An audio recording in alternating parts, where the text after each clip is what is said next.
शुद्ध पाण्याच्या नावाखाली शहरात मोठ्या संख्येने जारचे प्लांट सुरू आहेत. मात्र हे सर्व प्लांट अनधिकृत असून सोलापूरकरांना पाजण्यात येणाऱ्या पाण्याच्या शुद्धतेची हमी कोण देणार असा प्रश्न उपस्थित होत आहे. महापालिका अन्न व औषध प्रशासन विभागाने ही आमची जबाबदारी नसल्याचे सांगत हात वर केले आहेत. त्यामुळे प्लांट धारकांना कोणाचेच नियंत्रण राहिलेले नाही. शहरात पाणी पुरवठा करणाऱ्या खासगी आरो प्लांटची नोंद ना महानगरपालिकेकडे आहे ना औषध प्रशासन विभागाकडे. त्यामुळे लाखो नागरिक जे जारचे पाणी शुद्ध म्हणून घेतात ते शुद्धच असते का याची कोणीही खात्री देऊ शकत नाही. शहरात गुलियन बॅरे सिंड्रोम या आजाराच्या रुग्णांच्या मृत्यूनंतर पाणी शुद्धतेचा विषय ऐरणीवर आला. त्यानंतर महानगरपालिका प्रशासनाने महापालिकेच्या पाण्याचे नमुने तपासले. त्याच पार्श्वभूमीवर शहरातील आरो प्लांटसह टँकर पॉइंट्स आणि टँकरची तपासणी करण्याच्या सूचनाही आरोग्य संचालकांनी महानगरपालिकेला दिल्या होत्या. आता उन्हाळ्याच्या पार्श्वभूमीवर गल्लीबोळात पाण्याचे आरो प्लांट सुरू होतात. यावर कोणाचेही नियंत्रण नाही. त्यामुळे जारच्या पाण्याच्या शुद्धतेची हमी कोण देणार असा प्रश्न नागरिकांच्या मनामध्ये निर्माण होत आहे.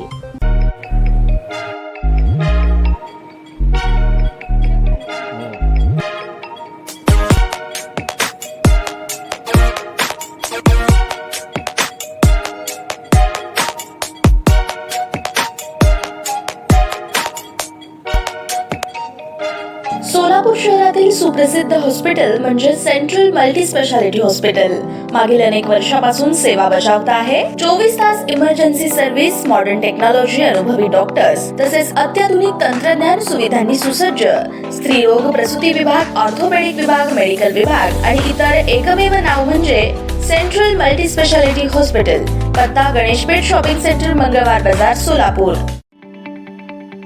ताज्या बातम्या पाहण्यासाठी प्राईम महाराष्ट्र न्यूज चॅनलला सबस्क्राईब करा.